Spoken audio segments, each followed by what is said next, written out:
আসসালামু আলাইকুম রহমতুল্লাহ। প্রিয় শিক্ষার্থীরা, আজকে আমরা পঞ্চম শ্রেণীর জলবায়ু ও দুর্যোগ চ্যাপ্টার থেকে প্রশ্নগুলো নিয়ে আলোচনা করব।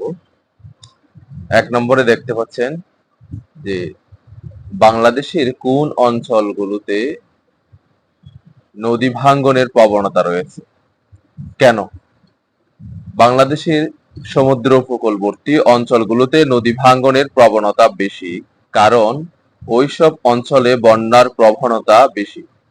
বন্যার অতিরিক্ত পানির স্রোত ও ঢেউ নদীর পাড়ে আঘাত হানে, ফলে বন্যার সময় নদী ভাঙ্গন শুরু হলে তা মারাত্মক রূপ ধারণ করে।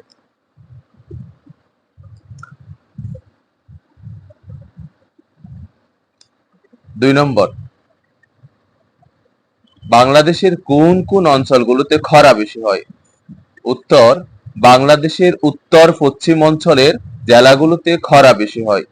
দীর্ঘকাল ধরে শুষ্ক আবহাওয়া, অপর্যাপ্ত বৃষ্টিপাত এবং অল্প সংখ্যক নদী থাকার কারণে ওই অঞ্চলে খরার প্রবণতা বেশি। নাম্বার 3, বাংলাদেশের কোন অঞ্চলগুলো ভূমিকম্প প্রবণ? উত্তর: বাংলাদেশের উত্তর পূর্ব অঞ্চলে ভূমিকম্পের প্রবণতা বেশি, সাধারণত টেকটনিক প্লেটের সংঘর্ষের কারণে ওই অঞ্চলে বেশি ভূমিকম্প হতে দেখা যায়। 1. জলবায়ু কি? জলবায়ু পরিবর্তনের 4টি প্রভাব লিখো। সাধারণত 30-40 বছরের বেশি সময়ের আবহাওয়ার গড়কেই জলবায়ু বলা হয়। জলবায়ু পরিবর্তনের 4টি প্রভাব বা কারণ নিচে দেওয়া হলো। 1. গড় তাপমাত্রা বৃদ্ধি পাচ্ছে। 2. অতিবৃষ্টি অনাবৃষ্টি হচ্ছে। 3. ঘূর্ণিঝড়ের প্রকোপ বেড়ে যাচ্ছে। 4. বারবার ভয়াবহ বন্যা হচ্ছে। জলবায়ু পরিবর্তনে কি কি ক্ষতি হয় তার 5টি ক্ষেত্র লিখো। উত্তর: বাংলাদেশের জলবায়ু পরিবর্তনের ফলে যেসব ক্ষতি হয় সেগুলো নিচে দেওয়া হচ্ছে, আমি বলছি। 1. গড় তাপমাত্রা বৃদ্ধি পাচ্ছে, অতিবৃষ্টি বা অনাবৃষ্টি হচ্ছে, বারবার ভয়াবহ বন্যা হচ্ছে, মাটির লবণাক্ততা বেড়ে কৃষি জমির ক্ষতি হচ্ছে এবং লবণাক্ততা বেড়ে যাওয়ার কারণে অনেক পানির গভীরতাও নিচে নেমে যাচ্ছে, ভূগর্ভস্থ পানির স্তর নিচে নেমে যাচ্ছে, যার ফলে মানুষ এখন সাবমার্সিবল পাম্প দিয়ে পানি উঠাচ্ছে। 3.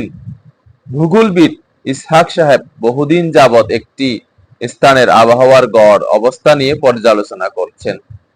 ইসহাক সাহেবের পর্যালোচনার বিষয়টি কি বলা যায়? বাংলাদেশে এটি পরিবর্তনের 4টি প্রভাব লিখো।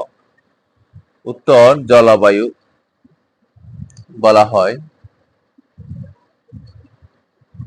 বাংলাদেশের জলবায়ু পরিবর্তনের 4টি প্রভাব: গড় তাপমাত্রা বৃদ্ধি পাচ্ছে, বারবার ভয়াবহ বন্যা হচ্ছে, মাটির লবণাক্ততা বেড়ে কৃষি জমির ক্ষতি হচ্ছে, 4. গাছপালা ও বিভিন্ন প্রাণী ধ্বংস হয়ে যাচ্ছে। নদী ভাঙ্গনের অন্যতম প্রাকৃতিক কারণ কি? নদী ভাঙ্গন সম্পর্কে 4টি বাক্য লিখো। নদী ভাঙ্গনের অন্যতম প্রাকৃতিক কারণ হলো বন্যা।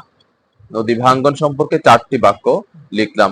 নদী ভাঙ্গনের ফলে আমাদের মূল্যবান কৃষি জমি, বাড়ি ঘর বিলীন হয়ে যাচ্ছে।